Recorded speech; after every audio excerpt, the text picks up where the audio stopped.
Hi everyone, my name is Nancy Solari, founder of Living Full Out, and I'm here with my friend. Hi Nancy, Michael Veltri here. Yes, so Michael, I'm so excited to do this video with you. So everybody, today we're talking about leading in life, whether that be your career, your personal life, or engaging in a new hobby, whatever it is. So I myself, being the founder of Living Full Out, we focus a lot on personal and professional development, and it's really about soaking up all that you want out of life and going big with it. Michael, tell them about what you do. Sure, Nancy. So I'm a leadership keynote speaker and consultant. So I work with companies and organizations, primarily showing them how to make better decisions to be a better leader. Perfect. And gosh, Michael, I mean, when we talk about leading in life, Yeah. I'm so curious because I know I've had my mistakes and I've learned from the past, but when you consider all of your past endeavors, Yeah. how has that kind of boosted you to become the leader you are today? What have you learned? Well, one thing in particular really stands out. And for me, I know a lot of our folks is I'm a type A, get into action, kick butt, live full out type of person. I know what my past experiences have taught me, Nancy, is how to actually slow down. And I find it really fascinating that now during this pandemic, it's forced a lot of us to slow down and be a lot more mindful, because I know many times I would jump right into things, and maybe that sometimes that serves me, but oftentimes I've learned to take a deep breath, slow down, and be able to see things in a different perspective before getting into the right action. Oh, you know what? I love that. In fact, I need to hear that from you more often because slowing down is so important. I'm with you. Yeah. Well, and I was super excited to join you today because, as I just said, I love your whole entire concept of living full out. And what I'm really curious about, Nancy, is during these strange times, how are you living your life full out as a leader, in your community, in your consulting business, in your coaching business? How's that going for you? It's wild. When I saw that this was all happening, mid-March and so forth, it was tricky because everybody was kind of nervous, kind of scared, and things were closing down.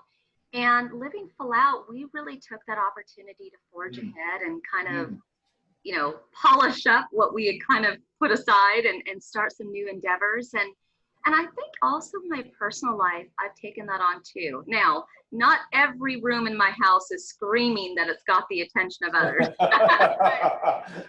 I've definitely taken on, just some personal growth and journaling a lot. And I don't know, I think I'm going to look back at this time and cherish it, the time I had Yeah. with my family, friends, and work. And, the thing I think is so interesting when we're talking about leading in life, whether it's leading in business or leading in organizing your home, right? I'm curious, what do you think, because you've kind of rubbed elbows with a lot of different leaders of various levels. What do you think are the most important traits of a leader? Oh my gosh. Um, well, it goes back to what I was saying. There's about slowing down.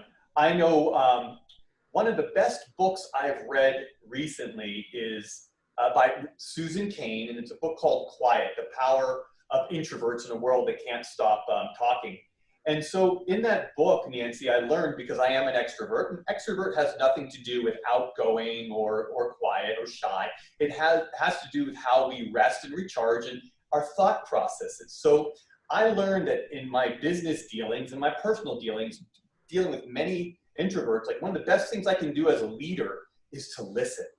And I realized we all have our own different thought processes. And just because someone doesn't just brainstorm or give ideas by talking, that they're more quiet, they think it out and come back, that there's nothing wrong with that. I know, early on in my professional life, I couldn't understand why some people were more contemplative than others. And thank goodness. So, one thing I try to practice, I try to share with audiences too, is that ability to listen to not only deeply for what's being said, but as you know, as a coach too, Nancy, to listen to what's not being said also. Oh, actually, that's really good advice. I think just overall in life, right? Right? Y'all do more listening. I love it. I know, and I'll tell you what. I mean, I struggle with this, and I talk to a lot of audiences about this. and I'm really curious to hear how you're dealing with this. But as we've all stayed at home, and even when we're not at home and we're in the office and life is normal, we are constantly bombarded with what I call e-distractions. I mean, think of all the smart technology we have out there, from our smartphones to smart watches and cars and houses. And I think I got a text message from my smart refrigerator the other day. See? But, you know, how are you managing that never-ending inflow of e-distractions and your ability to stay present or focused and just be a good leader? Well, anybody would know who knows me well is that I'm definitely a planner. I mean, sometimes it's down to like every 10 minutes of my day, how it's going to go. And I am working on flow. I'm working on that patience thing, right? I'm a good listener, but I got to work on the flow piece. And, you know, for me, the distractions are giving myself time to embrace them and times to block them out. So I have pockets of time where it is all about checking emails. Great. And I Okay. try to be really present. Like when I'm on a call, a conference call, even if it's just audio and I could be multitasking, I know that I'm not listening, right? I'm not really taking it in. I'm not really hearing all of it if I'm also trying to take in an email at the same time. So the emails have their block of time. The refrigerator has its block of time, right? Because I do love my food. But I find that scheduling out when I'm going to check those distractions, I feel like it kind of gives me my power back. Like I'm not just kind of, you know, at its whim, basically. Yeah. I think that being a leader is so amazing. I am so impressed having watched you over the years. And I mean, I know you just even opened a leadership center. I'm just curious, how can people connect with you and learn more about what you're doing? Well, thanks, Santi. It's real easy.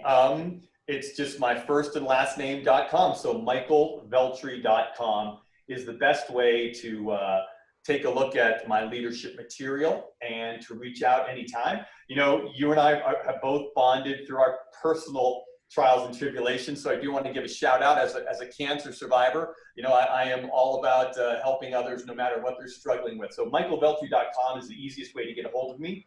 And I know I find you all over the place on social media on your website. What's the best way for our friends watching today to get a hold of you? Oh gosh, well, wherever you can. No, I'm kidding. Yeah, go to livingfullout.com, and you know, I just encourage people that as you're out taking that walk, or hopefully when all the gyms start to open up, feel free to go into your app store or go to livingfullout.com or go to Alexa Echo and just look out for Living Full Out Radio, because really that's going to be our best way to keep you motivated and leading your life. So, Michael, I'm so glad that you could join us today. And everybody, we just wish you all the best. Final thoughts, Michael? Thank you, Nancy. No, just thank you so much for the opportunity. I love interacting with you, and I hope to do it again soon. Awesome. Everybody, go out there, lead in life in a big way. Talk to you soon.